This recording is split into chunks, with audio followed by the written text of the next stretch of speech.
नमस्कार। News nation की सामाजिक जिम्मेदारी वाली मुहिम ऑपरेशन पाखंड सच की पड़ताल में आप सभी का स्वागत है। मैं आपके साथ रोहित। आज हम बात करेंगे राजस्थान के नागौर स्थित हजरत सूफी हमीदुद्दीन दरगाह की। और ये कहा जाता है कि इस दरगाह में एक मज़ार है जिसमें पत्थर घिसने से सफ़ेद पाउडर निकलता है और उससे आँखों की बीमारियाँ ठीक हो जाती हैं। दरगाह के बारे में कई और मान्यताएं हैं, चमत्कारिक दावे भी किए जाते हैं। इन पर विस्तार से हम चर्चा आगे करेंगे, लेकिन पहले एक रिपोर्ट हम आपको दिखा देते हैं।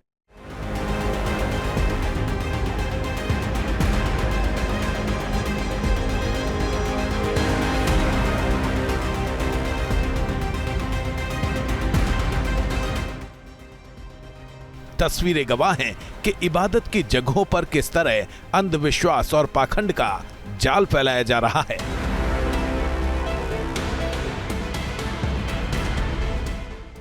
किसी दरगाह में कथित जादुई तेल से असाध्य बीमारियों के इलाज का दावा किया जाता है।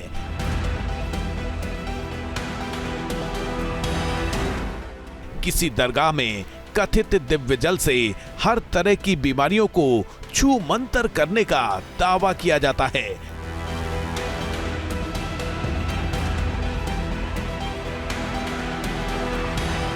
तो कहीं जंजीरों से भूत प्रेतों को काबू में करने का अंधविश्वास फैलाया जाता है।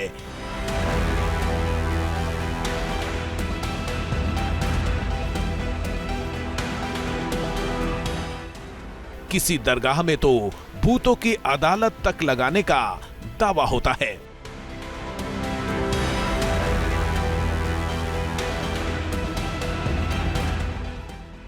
न्यूज़ नेशन ने इन सभी दरगाहों में किए जाने वाले चमत्कार के दावों की पड़ताल की है। हालांकि ज्यादातर दरगाहों के कर्ताधर्ताओं ने आस्था और विश्वास का नाम लेकर इन कथित चमत्कार के दावों से किनारा कर लिया।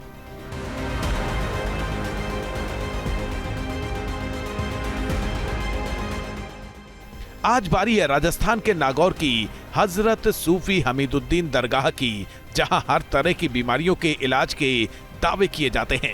इन दावों पर आसानी से भरोसा नहीं किया जा सकता, इसलिए जमीनी हालात जानने के लिए न्यूज़ नेशन की टीम हजरत सूफी हमीदुद्दीन दरगाह पहुंची। ये वो दरगाह है जहां पर तमाम तरह के चमत्कार देखे जा सकते हैं। लेकिन दरगाह का इतिहास क्या है, क्यों लोग यहां पर बड़ी संख्या में ऐसे भी आते हैं जो दावा करते हैं खास तौर पे कि यहां पर बड़ी से बड़ी बीमारियां जो हैं वो दूर हो जाती हैं। वैसे तो दरगाह का कैंपस सैकड़ों बीघा में फैला हुआ है, लेकिन सूफी हमीदुद्दीन की मजार एक पेड़ के नीचे बनी है। मान्यता है कि इसी पेड़ के नीचे करीब 7 दशक पहले हमीदुद्दीन सरकार इबादत किया करते थे, इसीलिए इस पेड़ की पत्तियों में शिफा होने का भी दावा किया जाता है। कहा जाता है कि इस दरख्त में इतनी ताकत है कि बड़ी से बड़ी बीमारियां भी जो हैं इस दरख्त से ठीक हो जाती हैं। यहाँ की जो पत्तियां हैं उनमें बड़ी शिफा मानी जाती है। और इस दरगाह में जो ज़ायरीन यहाँ पर आते हैं वो यहाँ पर इबादत भी करते हैं। यहाँ पर मस्जिद भी मौजूद है और इस तरह की पत्तियाँ जो है इसके बारे में जिक्र इसमें दिया गया है कि पत्तियों को आप जो है वो ऊपर से ना तोड़ें, नीचे से उठा लें और नीचे से उठा करके उसको कलेक्ट कर लें। जैसे मैं कलेक्ट कर रहा हूँ, इस तरह से पत्तियों को आप कलेक्ट कर सकते हैं, क्योंकि ये पेड़ जो है दरअसल इसके बारे में मान्यता है कि ये पेड़ जो है वो उसमें वो कहीं ना कहीं ऐसी ताकत है जो बड़ी से बड़ी बीमारियों को दूर करने की क्षमता रखता है। दावा है कि मिसवाक के इस पेड़ को खुद हमीदुद्दीन सरकार ने लगाया था और इसे वो मक्का से लेकर आए थे। इस पेड़ की 5 पत्तियों को खाने से कैंसर जैसी असाध्य बीमारियों तक के इलाज का दावा किया जाता है। खुद दरगाह के कर्ताधर्ता इन पत्तियों के इस्तेमाल का तरीका बताते हैं। ये 5 पत्ती पंजतन के नाम से। पंजतन के नाम से? अच्छा। ये मोहम्मद, हाँ, अली, फातिमा, हसन और हुसैन, ये 5 पत्ती पानी की बोतल में डाल दो और सुबह उठते निहार मुँह पानी पिया। निहार मुँह पानी पी लें तो इससे क्या होगा? उससे आपकी तकलीफें दूर होगी। मतलब जैसे कोई घर में पेशेंट्स हैं, हाँ, उनको भी आराम मिलता है? बिल्कुल दे सकते हो। अच्छा। यानी कि कैंसर वालों को सबसे ज़्यादा आराम मिलता है। बिल्कुल। दरगाह कैंपस में ही मौजूद दूसरी मजार के सिरहाने पर रखे सफेद पत्थर को लेकर भी लोगों में काफी मान्यता है। दावा है कि पत्थर घिसकर उसका सफेद पाउडर काजल की तरह लगाने से आंखों की रोशनी बढ़ जाती है। लोग यहाँ से इस पत्थर को घिस करके जो है आंखों पे लगाते हैं। कैसे लगाते हैं मैं खुद देखूंगा। मैं ज़रा घिस के दिखाऊं, घिसूं ज़रा। इसको घिसने का तरीका पहले देखिए। ये पत्थर है और इस पत्थर को बिल्कुल गोल अंडानुमा शेप का ये पत्थर है और ये इसे क्या कहेंगे? इसको खरल टाइप पत्थर बना रखा है। हाँ, अब इसको हम घिस रहे हैं। ऐसे ही घिसना है? हाँ, ऐसे घिस रहे हैं। नीचे से भी घिस सकते हैं, ऊपर से भी घिस सकते हैं। अब ज़रा आप मेरे लगाइए। अब मैं अपने देखिए,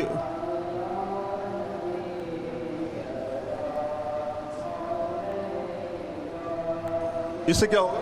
आंखों की रोशनी बढ़ती है और कोई भी तकलीफ हो तो उससे निजात मिलती है। लेकिन कहा यह जाता है कि जैसे आंखों में दिक्कत है तो कहते हैं कि आप डॉक्टर के पास जाइए, वहाँ पे आपको सिरप मिलेगी, आपको आंखों की रोशनी के लिए ड्रॉप मिलेगा।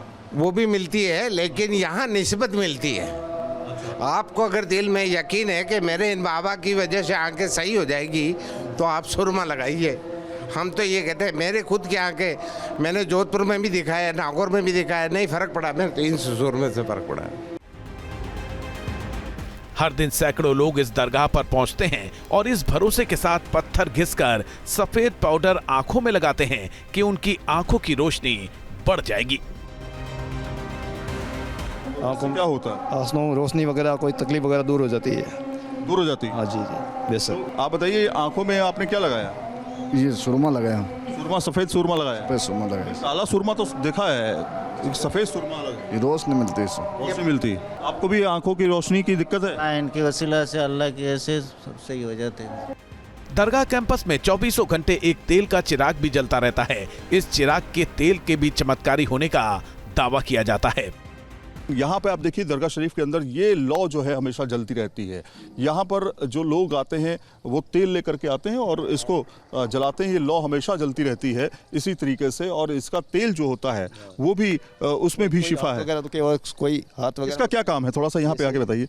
ये चिराग है, जलता रहता है। इधर आइए। हाँ, ये चिराग है, जलता रहता है। इसके तेल है, जो भी बीमारी जो हाथ वगैरह में लगी होती है, कोई दर्द वगैरह है तो लोग ले जाते हैं, हाथ वगैरह में मालिश वगैरह करते हैं, उससे सफाई कामिल मिलती है इनको। इस दरगाह में किए जाने वाले दावे आधुनिक विज्ञान को चुनौती देते दिखते हैं। सवाल है कि क्या किसी पेड़ की पत्तियां खाने से असाध्य बीमारियों का इलाज संभव है? क्या किसी पत्थर को घिसकर लगाने से आंखों की रोशनी बढ़ाई जा सकती है? क्या किसी चिराग के तेल से हर तरह की परेशानियों और बीमारियों का इलाज हो सकता है? अगले 1 घंटे में हम इन सभी सवालों के जवाब तलाशने की कोशिश करेंगे। हमारे साथ विज्ञान और इस्लाम के जानकार भी जुड़ेंगे। दरगाह में वाकई में चमत्कार होते हैं या सिर्फ अंधविश्वास फैलाया जाता है? जानने के लिए देखते रहिए ऑपरेशन पाखंड, सच की पड़ताल। अब हमारे साथ खुद मकबूल अहमद अंसारी साहब जुड़ चुके हैं। ये सदस्य हैं नागौर शरीफ के और इनके बारे में अब इनसे भी थोड़ी बातचीत करेंगे। और नागौर शरीफ को आपने बहुत अच्छे से जान लिया। मकबूल साहब, स्वागत है आपका। मैं सबसे पहले इस दरगाह के बारे में थोड़ा सा जानना चाह रहा था, आप अगर समझा पाएँ तो। जी हाँ, क्या है इसकी कहानी?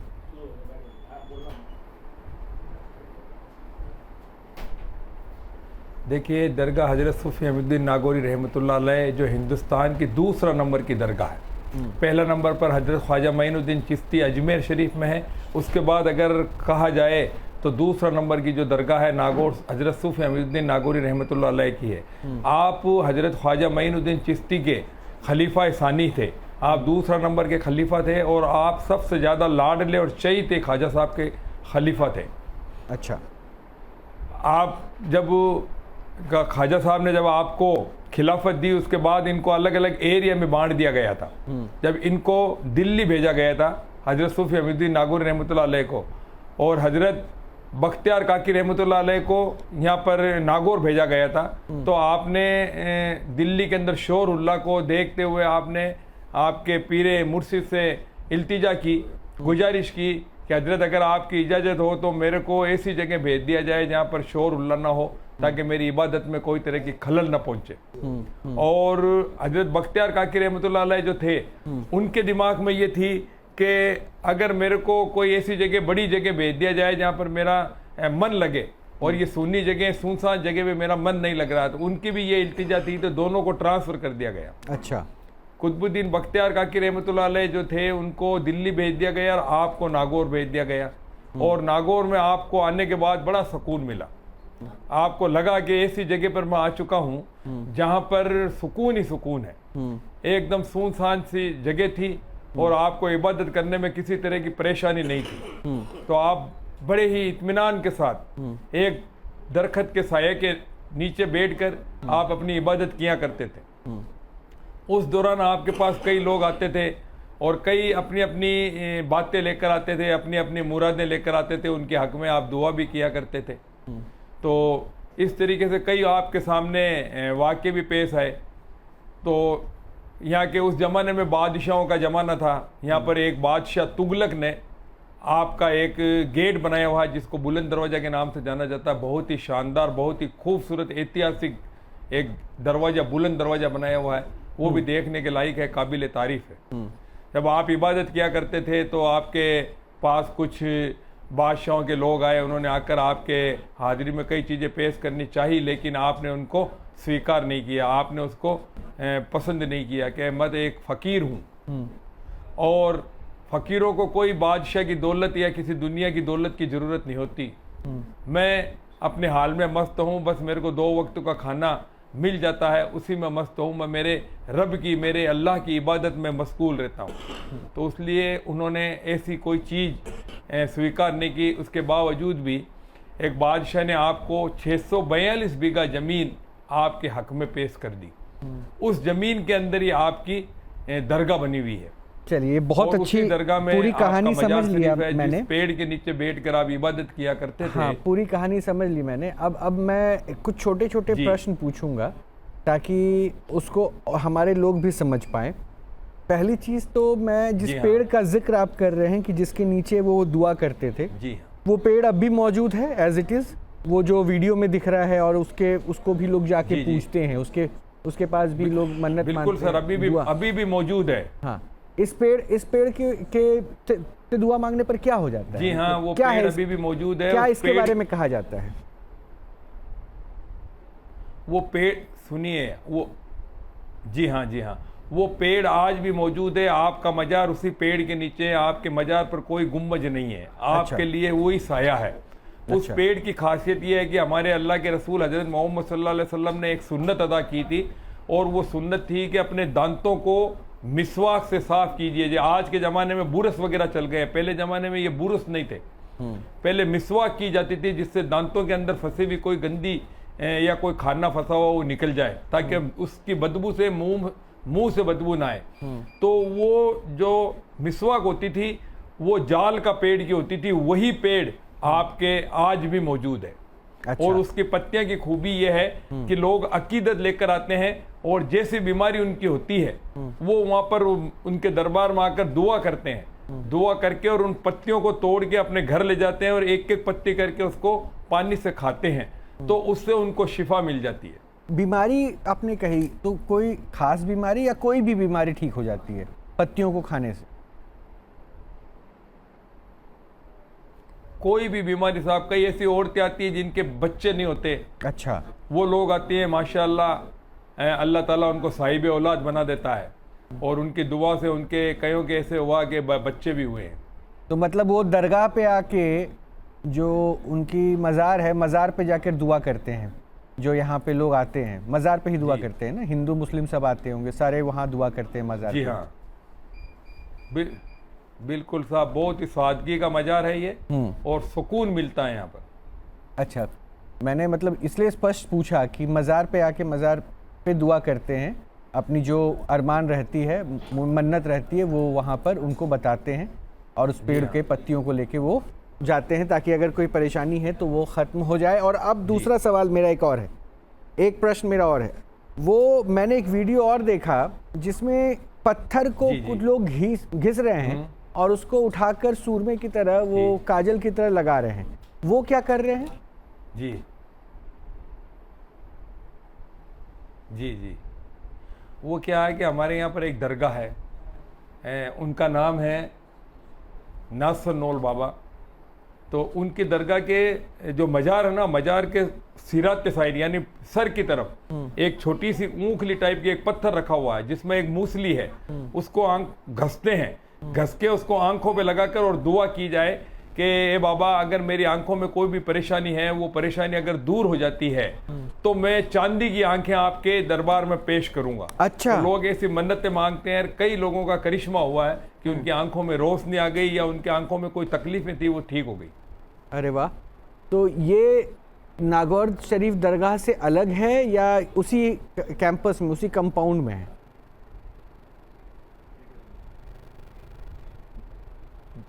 उसी कंपाउंड में है। वो एक अलग थोड़ा सा हिस्सा है, ज्यादा से ज्यादा 100 मीटर की दूरी पे है। मकबूल साहब, इस हिस्से का घिसने का आपको- किस्सा कैसे हाँ, शुरू हुआ?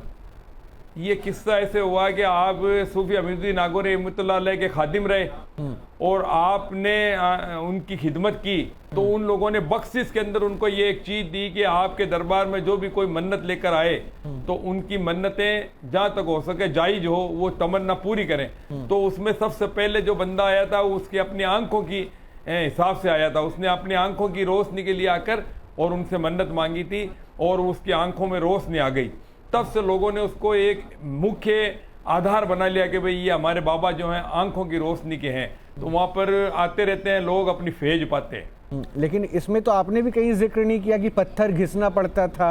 उस वक्त उन्होंने पत्थर घिसा और पत्थर घिसने के बाद उस सफ़ेद चूर्ण को जो है अपने आंखों में लगाया, इसका जिक्र तो बिल्कुल। आपने भी नहीं किया किस्से में। तो फिर ये लोग क्यों करने लगे?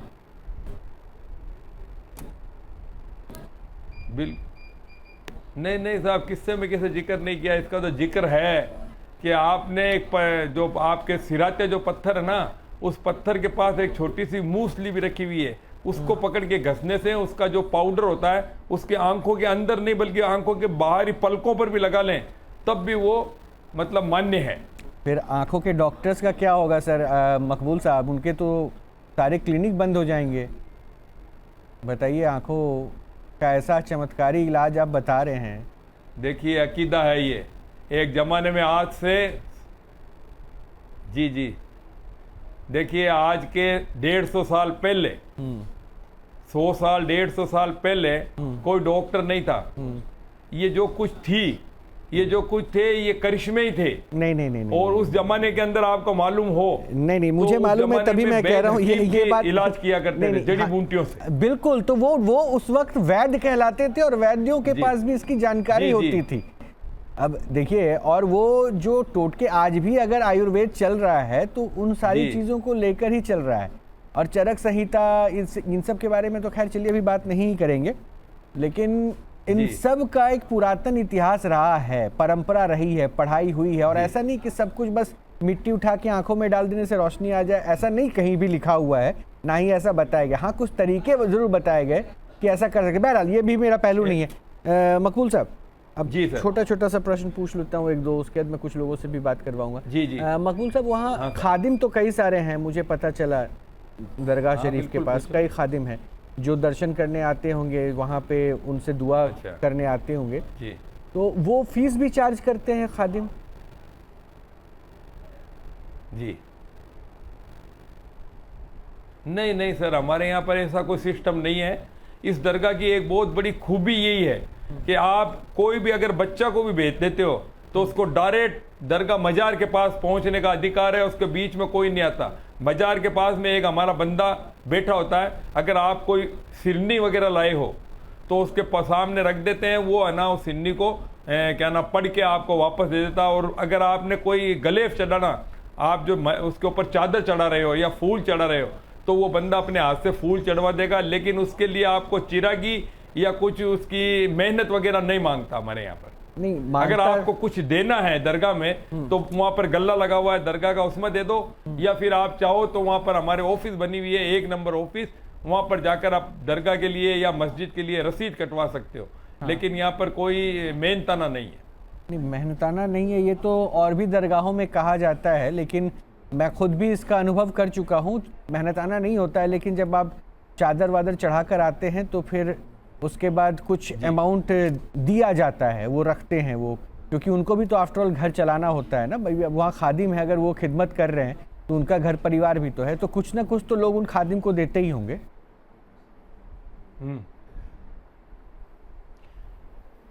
जी जी, उसमें क्या होता है कि अगर आप अपनी मर्जी से उनको दे रहे हो, हमारी दरगाह का वसूल है कि कोई पीछे जाकर या चलाकर उसको नहीं मांगेंगे। अगर आप अपनी खुशी से दे रहे हो कि यार ये बैठे हुए हैं खादिम, ये अपनी मदद भी कर रहे हैं और अपना काम करवा रहे हैं, तो उसको आप अपनी खुशी से जो भी देना चाहते हो वो एक अलग बात है। लेकिन यहाँ पर आपसे मांगने का सिस्टम यहाँ पर आज तक बिल्कुल तो सही कहा, और मांगने का सिस्टम कहीं भी नहीं होता। मैंने इतने जगह बात की, इतने लोगों से बात की, कई बाबाओं से, कई खादिमों से, कई दरगाहों के खादिम से, कहीं मांगने का सिस्टम नहीं होता। लेकिन ये सिस्टम बहुत अच्छा होता है और वो इंसान भी समझता है कि मैं खिदमत के लिए मैं आया हूँ दुआ मांगने, और ये मौलाना है या फिर ये खादिम है या पंडित है, तो भाई खाली हाथ तो जाना होता नहीं, अच्छा नहीं लगता है, तो वो दे दिया जाता है। अब इसमें एक दिक्कत अब मुझे दिखी, अब एक परेशानी क्या दिखी, ज़रा सुनिएगा। आपने जितने अल्फाज कहे ना, उसमें एक लाइन आपने कही थी कि उनको कुछ नहीं चाहिए था, राजा आके देते थे, कहते थे कि मैं फ़कीर हूँ, मुझे कुछ नहीं चाहिए। लेकिन आज राजा लाख कहते भी रह गए तो आपने यही कहा कि वो सिर्फ 2 वक्त की रोटी उनको मिलती थी, वो कुछ नहीं गया। और आज भी उनकी जो मज़ार है वो देखिए, गुंबद के नीचे भी नहीं है, पेड़ के नीचे है, खुले आसमान में। उस फ़कीर मतलब अब तो खैर वो मज़ार में है, लेकिन उस फ़कीर के लिए उनके अरमान क्या थे वो उन्होंने बता दिया कि मैं फ़कीर हूँ और मैं चाहता हूँ ऐसे ही रहूँ। लेकिन आज उस फ़कीर के दरगाह पे बैठने वाले लोग जी आमदनी तो कर रहे हैं, तो क्या ये उनके साथ सही हो रहा है? उनकी नीयत पे फिर ये सवाल नहीं उठ जाएगा? बताइए, वो नेक नीयत के साथ थे और वहाँ उनके नाम पर जो अब दुकानें खुल गई, उनके नाम पर खादिम को चढ़ावा मिल जा रहा है, क्या ये गलत नहीं हो रहा? अच्छा, एक प्रश्न और का जवाब दे दीजिए, नागौर में अस्पताल हैं कि नहीं है? डॉक्टर हैं कि नहीं है? बिल्कुल बिल्कुल, डॉक्टर है, अस्पताल है, शेर है, सिटी है नागौर। सर, उसकी जरूरत है क्या? मतलब मैं इसलिए पूछ रहा हूँ, देखिए जब वहाँ नागौर शरीफ खुद मौजूद हैं, उनके उस शिफा वाले पेड़ के पत्ते मौजूद हैं, और आप जैसे लोग हैं जो कहते हैं हर बीमारी खत्म हो जाती है, तो वहाँ डॉक्टर की मौजूदगी क्यों है? वैसे भी हमारे देश में डॉक्टर्स की कमी है, तो दूसरी जगह उनको भेजना चाहिए। साहब, इसमें एक क्या होता है, नहीं, बिल्कुल आपने जो मैंने जो बात बताई उसके ऊपर आप मेरे को एक सवाल पूछ रहे हो। बिल्कुल, देखिए, एक दिल में यकीन रखकर कोई इंसान आता है। आज कोई मंदिर में अपन जाते हैं, मंदिर के अंदर या मस्जिद में या कोई दरगाह में जाते हैं, तो वहाँ पर मंदिर में जाएंगे तो आपको किसी भी भगवान की मूर्ति मिलेगी, और दरगाह में जाते हैं तो मजार मिलेगा।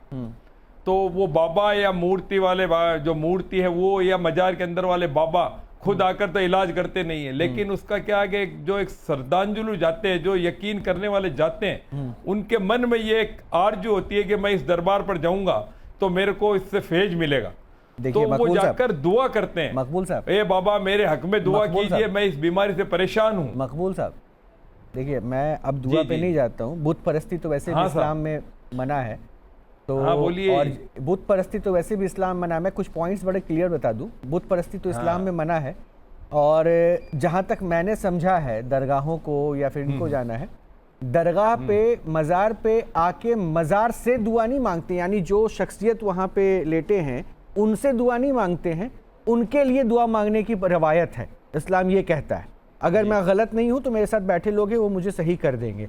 आपसे मैंने बार बार पूछा और लाइन दोहराई थी कि उनसे दुआ मांगते हैं, आपने कहा हाँ उनसे दुआ मांगते हैं, क्योंकि इस्लाम ये कहता है अल्लाह से ऊपर कोई नहीं। इस्लाम ये कहता है कि दुआ मांगना है तो सिर्फ अल्लाह से, किसी जरिया से नहीं। तो कॉन्ट्राडिक्शन यहाँ हो गया। सुन लीजिए मकबूल साहब, सुन लीजिए। दूसरी चीज क्या है ना कि दरगाह में जाने वाला कोई भी इंसान यही सोच कर आएगा कि मेरा काम बन जाएगा, और अगर उसकी तस्वीर ऐसी हो कि पत्थर को घिस के जो मिट्टी आ रही है वो आंखों में लगाने से रोशनी क्लेम की जा रही हो, तो उस भरोसे के साथ ही लोग आएगा।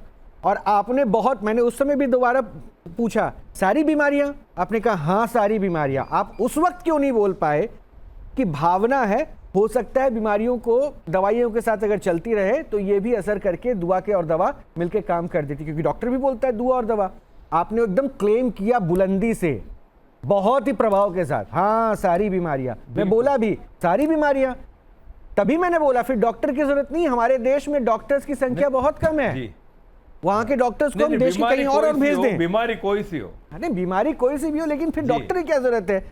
अभी आपने उसको बदल दिया है ना। चलिए खैर हटाइए, नहीं, डॉक्टर मैं पूछ लिया सर, मैं हो गया, आपने बहुत अच्छे से जवाब दिया।